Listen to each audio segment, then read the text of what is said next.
दैशिक शास्त्र में कुल 5 अध्याय है, जिसमें प्रथम अध्याय के दोनों आने पूरे हो गए हैं। अच्छा, प्रथम अध्याय पूर्ण हुआ।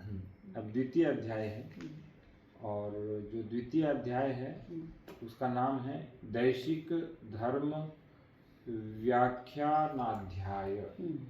ये दैशिक धर्म का व्याख्यान। प्रथम आने, देश शब्द का अर्थ। हमारे प्राचीन साहित्य में देशभक्ति शब्द कहीं भी नहीं पाया जाता है। यह बिल्कुल नवीन शब्द है।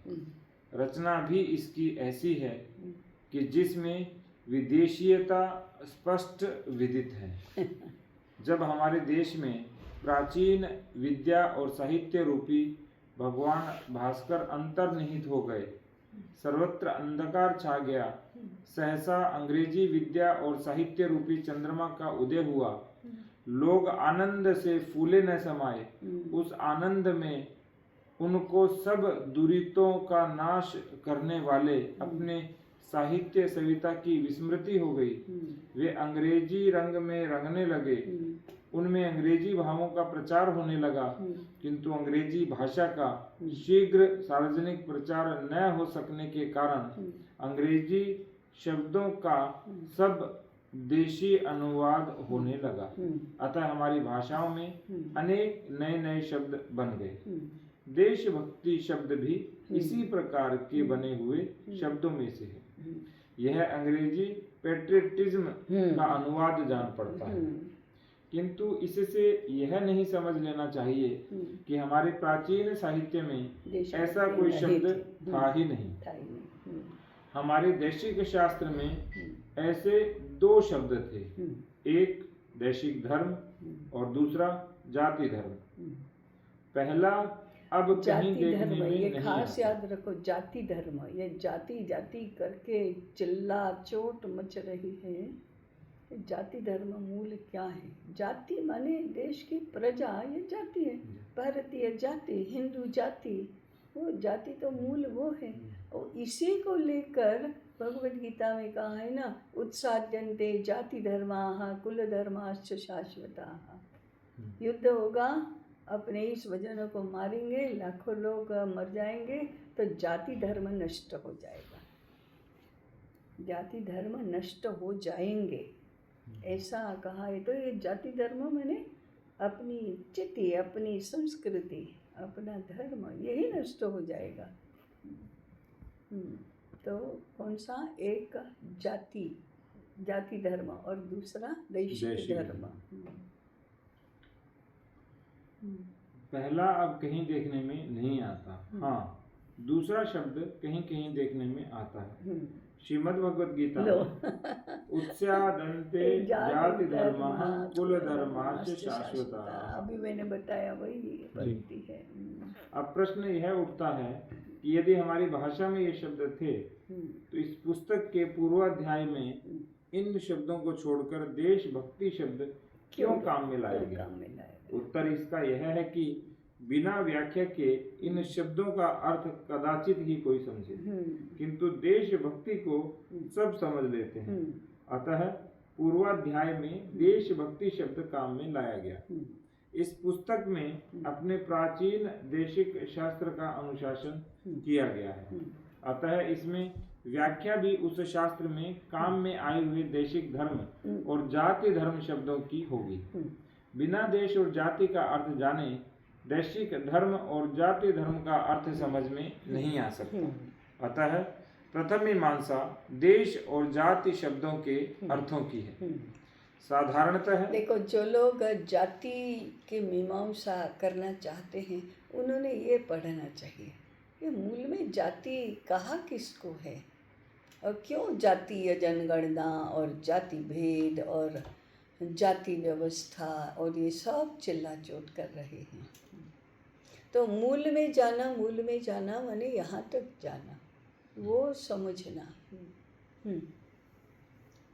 साधारणतः देश शब्द के अनेक अर्थ होते हैं।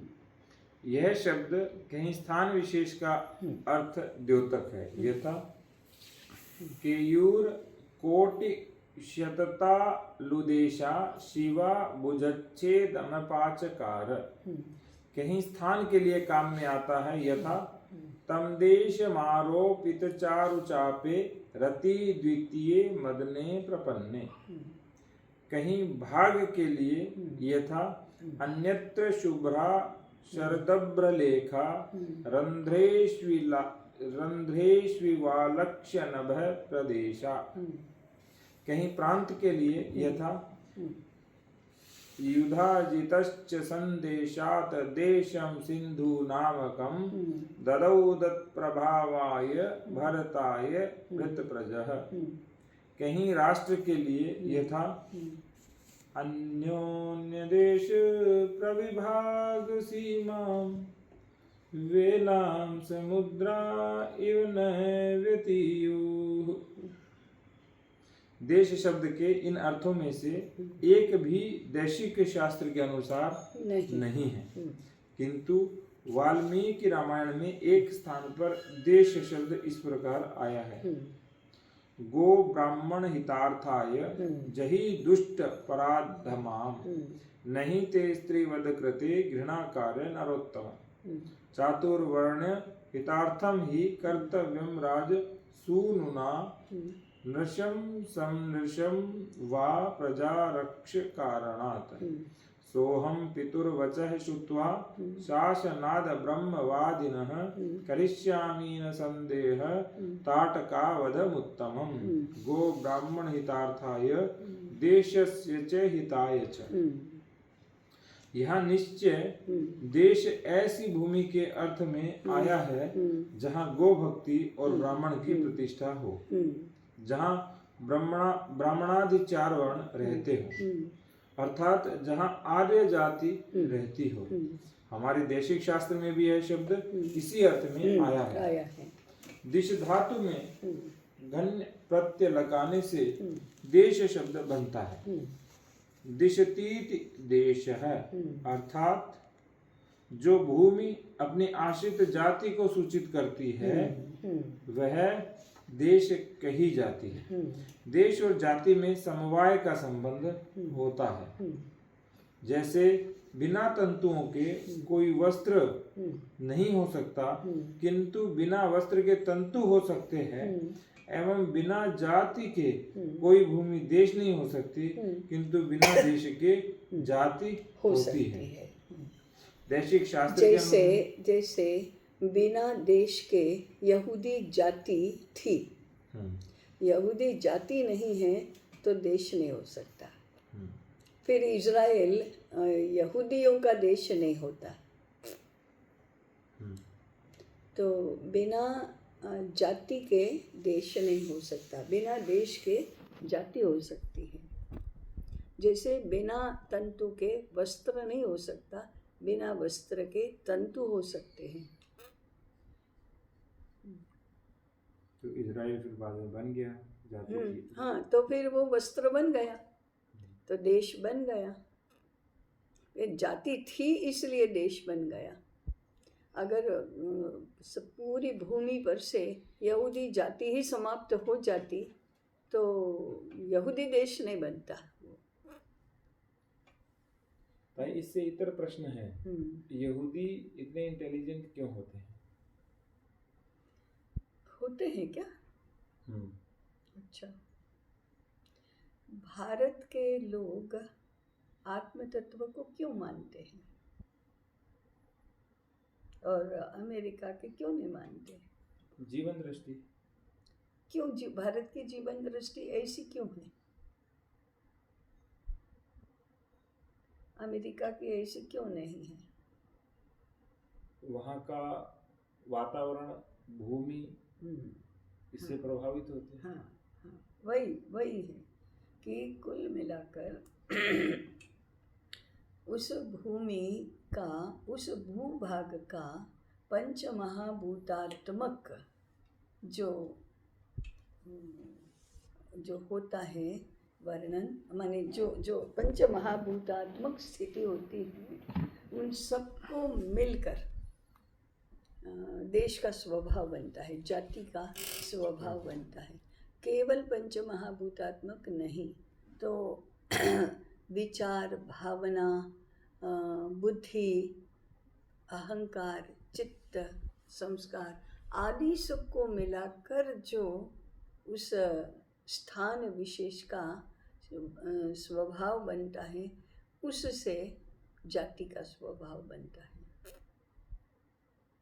तो भारत की पंचमहाभूतात्मक स्थिति विशेष है, भारत में है, ऐसी और कहीं नहीं है।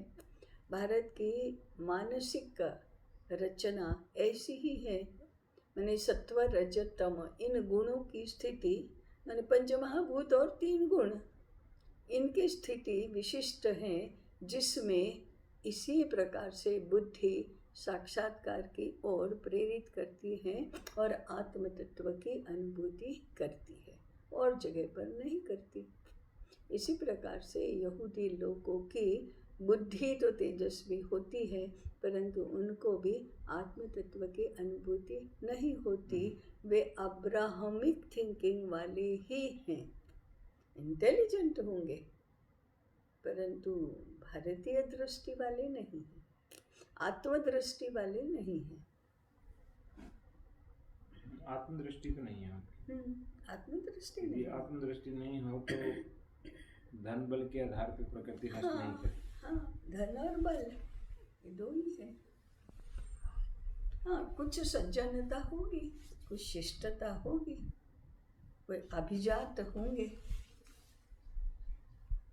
जैसे स्वमानी है, इजराइल का अभिमान है, अपनी जाति का अभिमान है, हम यहूदी हैं, ऐसा अभिमान है।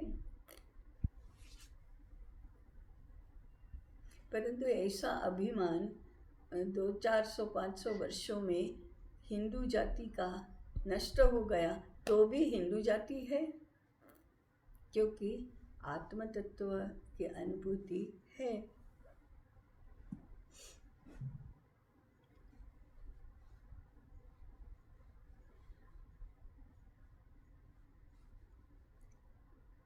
अंततोगत्वा 3 गुण और पंच महाभूतों का इस प्रकार का संयोजन भारत में क्यों हुआ, तो वही रचना के समय की स्थिति है।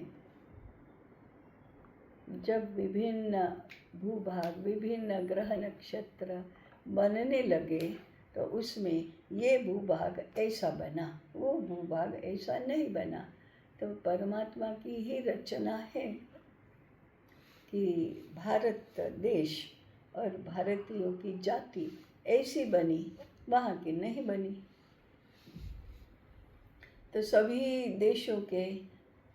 देशों की प्रजाओं के स्वभाव अलग अलग होते हैं, क्योंकि अंततोगत्वा ये स्थूल सूक्ष्म शरीर माने पंचमहाभूतात्मक माने स्थूल और त्रिगुणात्मक माने सूक्ष्म, ये इनका संयोजन सभी जगह अलग अलग होता है, इसलिए स्वभाव अलग अलग होते हैं, या फिर स्वभाव अलग अलग होते हैं, इसलिए संयोजन अलग अलग होता है।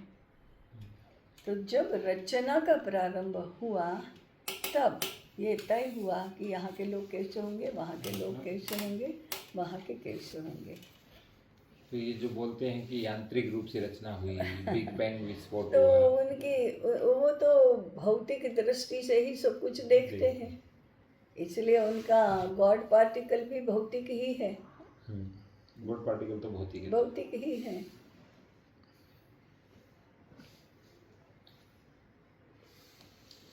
दैशिक शास्त्र के अनुसार देश शब्द का अर्थ होता है पृथ्वी का ऐसा भाग जिसमें कोई जाति संतान रूप से बसी हुई हो, अर्थात ऐसे संबंध से कि जो उस भूमि के अतिरिक्त और किसी भूमि से न हो सके, तो वो फिर जाति विशेष हो जाता है। हाँ, मातृभूमि कहने वाले हिंदू ही हैं इस देश को। मुसलमान कहाँ इसको मातृभूमि कहते हैं, या हिंदू और किसी भूमि को कहाँ मातृभूमि कहते हैं, इसे भूमि को कहते हैं। आज की भाषा में देश के लिए राष्ट्र शब्द का प्रयोग किया जाता है। तो राष्ट्र की परिभाषा वही है कि भूमि पर निवास करने वाले प्रजाजन जो उस भूमि को अपनी माता मानते हैं, और उनका जीवन दर्शन, जीवन और जगत को समझने की, देखने की दृष्टि, ये मिलकर राष्ट्र होता है। उसी को यहाँ देश कहा गया है।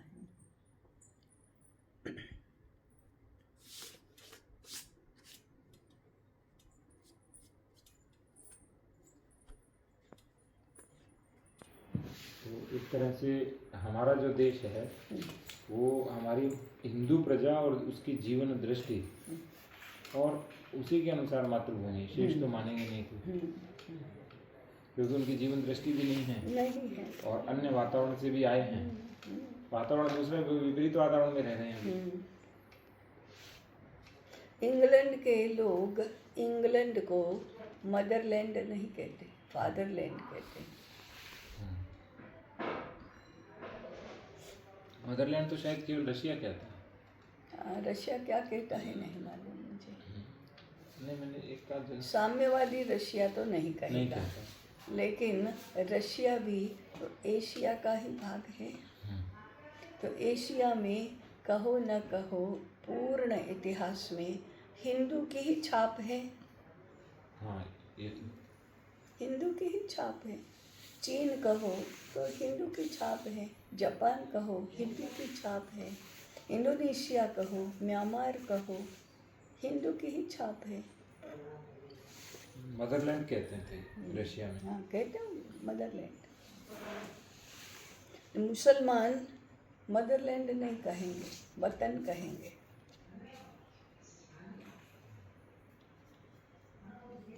इन्होंने बोला कि मदरलैंड कॉल्स। जब बैटल ऑफ स्टेलिनग्राड हुआ, वोल्गोग्राद के अंदर, मदरलैंड कॉल, मदरलैंड कॉल्स।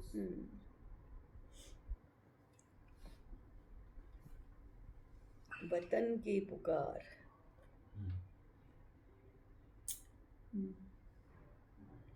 कोई भूमि तब तक देश नहीं कही जा सकती है जब तक उसमें किसी जाति का मात्र कममत्व अर्थात ऐसा ममत्व कि जैसा पुत्र का माता के प्रति होता है न हो। तो देश के लिए मात्र कममत्व माने माता के लिए होता है ऐसा ममत्व, ऐसा अपनापन होना चाहिए। तो यहाँ ब्रिटिशों ने शासन किया। ब्रिटिशों के लिए ये मातृभूमि नहीं थी। मुगलों ने शासन किया, मुगलों के लिए यह मातृभूमि नहीं थी। वो तो जीता गया प्रदेश है।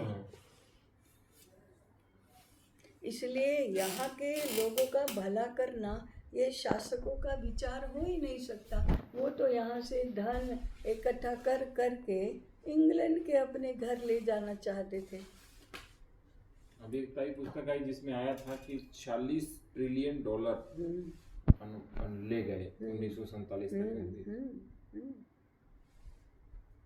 और अभी हम यहाँ 3 ट्रिलियन इकोनॉमी की बात कर रहे हैं। हाँ, 3 ट्रिलियन।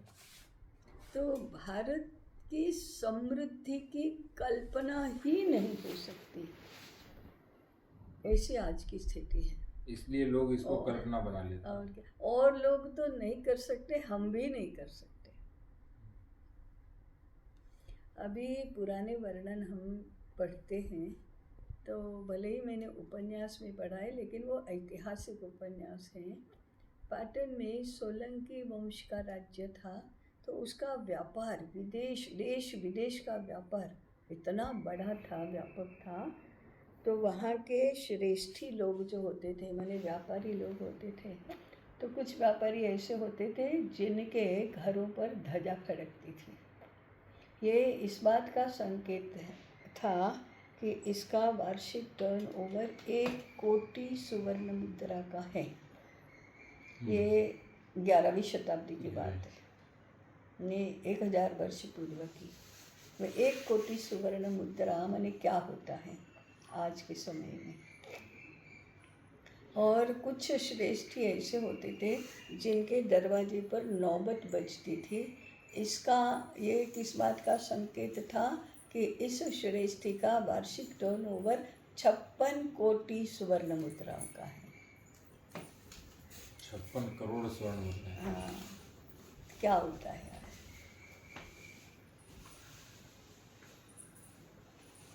आज कोई चिंता ही नहीं करता। कोई, और ये एक नहीं थे, एक से अधिक थे, और एक राज्य में नहीं थे। सभी राज्यों में। हाँ, त्रावणकोर कोचीन का राज्य कहो, और पद्मनाभ स्वामी का मंदिर देखो, अभी अभी आया था ना, क्या खजाना है। बहुत। हाँ। अतः सहारा मरु के लिए देश शब्द काम में नहीं आ सकता, नहीं आ सकता, क्योंकि उसमें कोई जाति संतान के रूप में बसी हुई नहीं है। पृथ्वी के कई अन्य भागों और कई टापुओं में भी हमारे भारतीय लोग रहते हैं, किंतु यह उनके देश नहीं कही जाते हैं, क्योंकि उनके चित्त में भारत में लौट आने की इच्छा अभी भी बनी हुई है। वो उसको मातृभूमि नहीं कहते। यूएस में जाकर रहते हैं, सिटीजनशिप भी लेते हैं, तो भी उसको मातृभूमि नहीं मानते।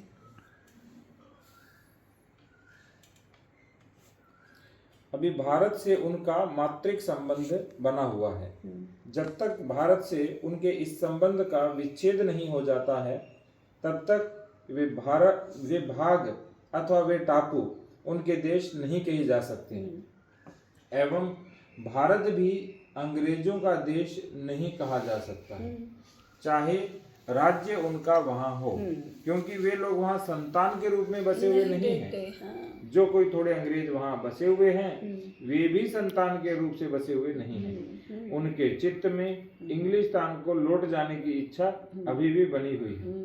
यदि भारत के किसी अंश में अंग्रेजों का उपनिवेश हो जाए, तो भी भारत का वह अंश तब तक उनका देश नहीं कहा जाएगा, जब तक वहाँ उपनिविष्ट अंग्रेज लोग इंग्लिस्तान से अपना संबंध विच्छेद कर वहाँ संतान के रूप में रहने न लगे, और हम लोग उनसे अपना संबंध अलग न कर लें। यह स्मरण रहना चाहिए कि यदि भारत में उपनिविष्ट अंग्रेज लोग इंग्लिस्तान से अपना संबंध त्याग कर उस उपनिवेश को अपनी मातृभूमि मानने लग जाएं, और हम लोग भी उस स्थान को अपना देश समझें, तो कुछ काल तक अंग्रेजों में और हम लोगों में खींचातानी रहेगी, और अंत में एक ऐसा समय आएगा कि या तो वहाँ उपनिविष्ट अंग्रेज लोग अपना जातित्व खोकर हम लोगों में विलीन हो जाएंगे, अथवा हम लोग अपना जातित्व खोकर उन अंग्रेजों में विलीन हो जाएंगे। तो इसका तात्पर्य होता है कि एक देश में दो जाति नहीं रह सकते। तो अभी वर्तमान में जो हिंदू मुसलमान साथ में नहीं रह सकते, और ना क्रिश्चियन रह सकते, तात्पर्य तो हाँ, मानो इस देश को अपनी माता मानो, इस देश की जीवन दृष्टि अपनाओ, अपने आप को मुसलमान कहना बंद करो, अपने आप को हिंदू कहना शुरू करो, उसी के अनुसार रहो, तो ये भारत को कभी भी मातृभूमि तो कहेंगे नहीं। वंदे मातरम नहीं बोलते, वो और क्या करेंगे।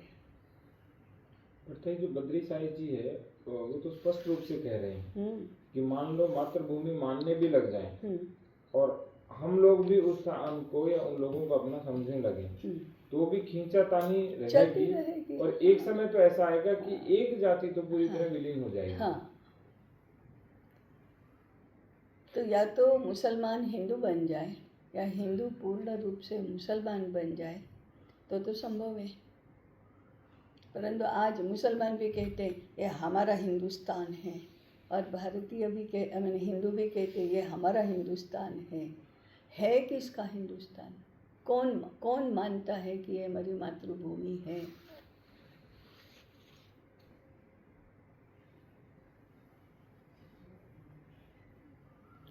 मानने भी लगे मुसलमान, तो हिंदू मुसलमान में इसकी स्पर्धा तो होगी, ये किसकी भूमि है। आज जो हो ही रहा है ना सब, नागरिकता तो है मुसलमानों की, लेकिन मातृभूमि नहीं मानना है उनको, इस देश को। हमने इस देश पर शासन किया था। अब शासन करने का अर्थ भी दोनों जातियों का अलग अलग है। भारत में राजा स्वामी तो हैं, परंतु वह अपने आप को प्रजा का सेवक ही कहता है, मानता है और ऐसा ही व्यवहार करता है। इसलिए राजा के कर्तव्यों में से एक है, जब तक प्रजाजनों में से एक भी व्यक्ति भूखा है तब तक राजा भूखा ही रहेगा, क्योंकि प्रजा पालन करना उसका कर्तव्य है, रक्षा करना प्रजा की यह उसका कर्तव्य है। इसलिए जब मोदी कहते कि मैं प्रधान सेवक हूँ, तो वो सही बात है, वो प्रधान सेवक ही है। जबकि क्रिश्चियनों में या मुसलमानों में वह प्रजा का स्वामी है, प्रजा को आदेश देना केवल, प्रजा का कोई अधिकार नहीं है। वास्तव में भारत में प्रजा का ही अधिकार होता है। मैंने अपनी राजाशाही व्यवस्था में भी अधिकार तो प्रजा का ही है, क्योंकि प्रजा का रंजन करना, प्रजानुरंजनात् राजा, राजा शब्द की जैसे दर्शनात् ऋषि, मंत्र दर्शन करने वाला ऋषि है, ऐसे प्रजा का रंजन करने वाला राजा होता है। राजा कोई व्यक्ति का नाम नहीं है, राजा तो पद का नाम है।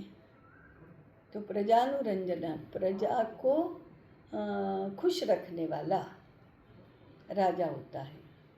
और महाभारत में ऐसा है कि जो मैं प्रजा की रक्षा करूँगा ऐसी प्रतिज्ञा लेकर अभिषिक्त होता है, मैंने उसका राज्याभिषेक होता है, वो यदि रक्षा नहीं करता प्रजा की, तो जैसे पागल कुत्ते को पत्थर मार मार कर मार दिया जाता है, ऐसे ही प्रजा ने राजा को भी मार डालना चाहिए। इसलिए चाणक्य ने धनानंद का पराजय किया।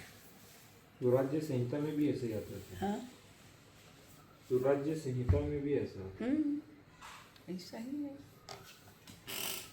तो ये भारतीय लोकतंत्र है। देखो, लोकतंत्र ही तो है, प्रजा ही तय करती है कहाँ ये राजा रहेगा।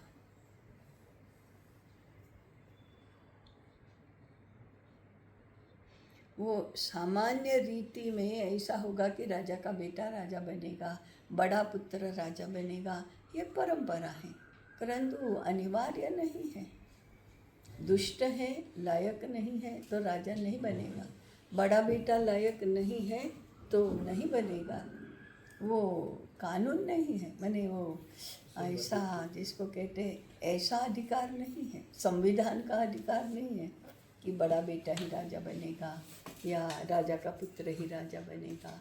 वो तो जैसे सभी व्यवसायों के लिए हैं कि वंशानुगत है, ऐसे ये भी वंशानुगत है, परंतु किसी भी वर्ण का राजा बन सकता है। तो हमारे यहाँ का ये जो वंशानुगत परंपरा है वो ऐसा नहीं है कि किसी एक विषय विशेष पर, सभी पे समान रूप से लागू है, सभी को लागू है।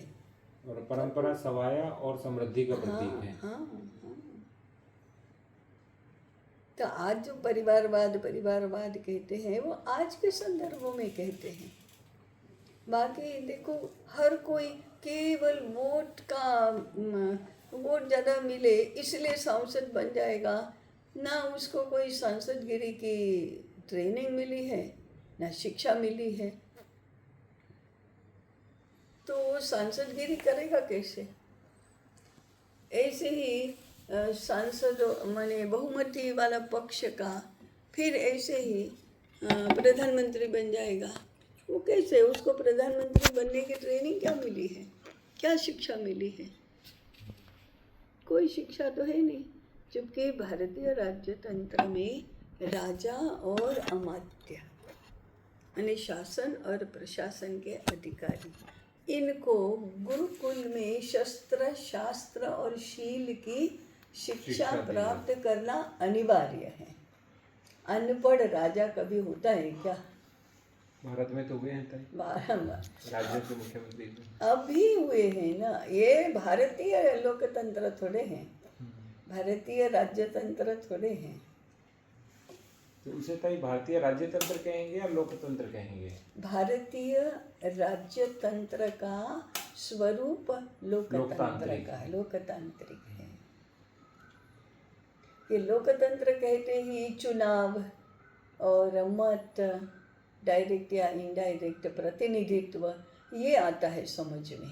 डेमोक्रेसी कहते वर्तमान हैं। लोकतंत्र का स्वरूप क्या है ताई? वो तो डेमोक्रेसी है जो यूरोप में ही पनपी, यूरोप में ही जन्मी और यूरोप में ही पनपी, हमारे यहाँ नहीं हुई। और लोग देते गणराज्य कहते हैं, उसका भी अध्ययन करना चाहिए। वो आज की डेमोक्रेसी नहीं है।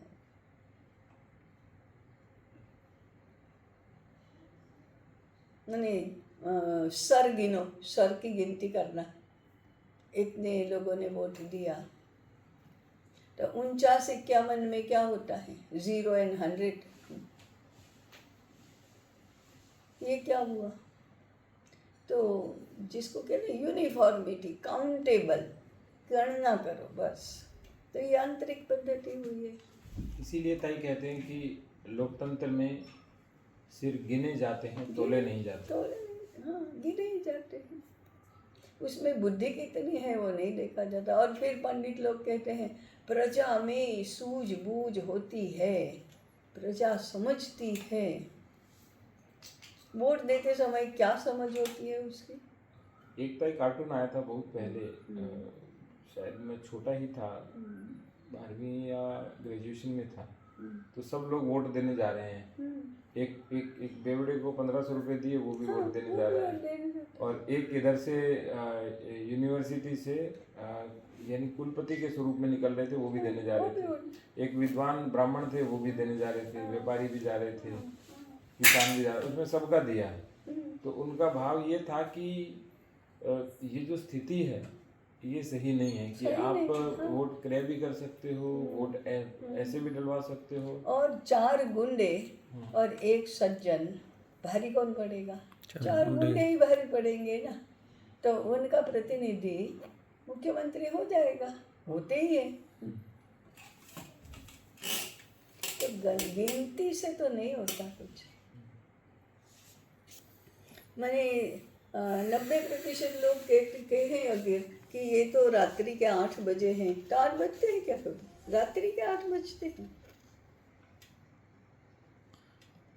यही था स्नातक होने में कि सबको गणित में डिग्री दे दी है बस, कि 90% है ये गणित है, बस कि 100% को डिग्री मिली जिन सभी के 90% है, उसका मूल्य 0 है। 0 है। तो ये पागलों की बात है सारी, बुद्धिमानों की तो नहीं है। सद्बुद्धि तो है ही नहीं इसमें, यांत्रिक बुद्धि है। यांत्रिक बुद्धि को ही न्याय बुद्धि कहा जाता है, इम्पार्शियल। ये बताएगा, ईवीएम बताएगा, कंप्यूटर बताएगा। बुद्धिमान लोगों की बुद्धि जीवंत बुद्धि नहीं है। कंप्यूटर से ताई मॉनिटरिंग तो हो रही है ठीक, लेकिन जो रैशनल वाले काम है वो सही नहीं हो रहे। जैसे किस व्यक्ति का स्थानांतरण कहाँ करना है, किस व्यक्ति का पदस्थापन कहाँ होना चाहिए, किस व्यक्ति को कहाँ लगाना है, तो विवेक नहीं है। अभी आपको कंप्यूटर की एक विकृति बताता हूँ। यहाँ शिक्षकों के स्थानांतरण होते हैं, तो एक शिक्षक को उसकी खराब व्यवस्थाओं के कारण निलंबित किया गया और दंड स्वरूप वहाँ से हटाया गया। बाद में उसे अच्छे स्थान पे सेवा मिल जाती, तो फिर वो उसी स्थान को भी वैसा कर देगा। तो न्याय बुद्धि कहाँ रही? न्याय बुद्धि नहीं, न्याय बुद्धि नहीं है। तो हमने भी ये मैकेनिकल अपना लिया, तो मैकेनिकल में फिर काम भी मैकेनिकल होता है। ऐसा ही होता है। इसीलिए परिणाम वो नहीं मिल रहे जो हमें चाहिए। अंग्रेजों की न्याय की देवी अंधी है, होता है ना। वो कहना ये चाहते हैं कि वो पक्षपात नहीं करती, लेकिन देखती नहीं उसका क्या है, अंधी नहीं होनी चाहिए। अभी भारत ने ये चित्र बदला है, पट्टी खोल दी। पट्टी खोल दी है। तो भारत में देखने वाली होती है बुद्धि, विवेकशील होती है, वह भी पक्षपात नहीं करती, विवेक पुरस्सर पक्षपात नहीं करती। पुत्र भी हो तो क्या हो गया, उसके प्रति पक्षपात नहीं करना, ये विवेक और ये सिखाया जाता है।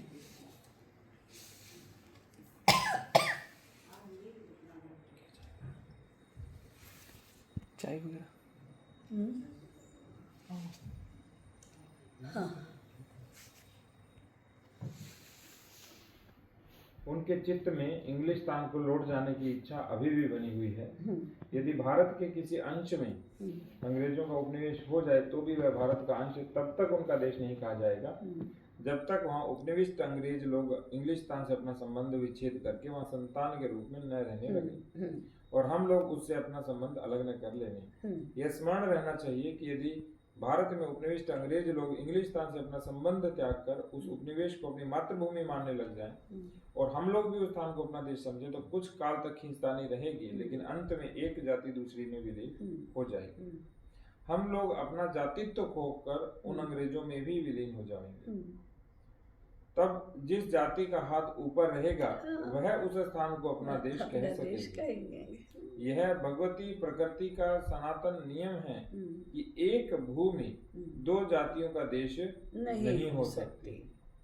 एक जाति को अपना जातित्व खोकर दूसरी में विलीन होना पड़ता है अथवा उसकी भोग्य वस्तु होकर रहना पड़ता है। इति दैशिक शास्त्रे दैशिक धर्म व्याख्यानाध्याये देश विवरणो नाम प्रथमानिकः।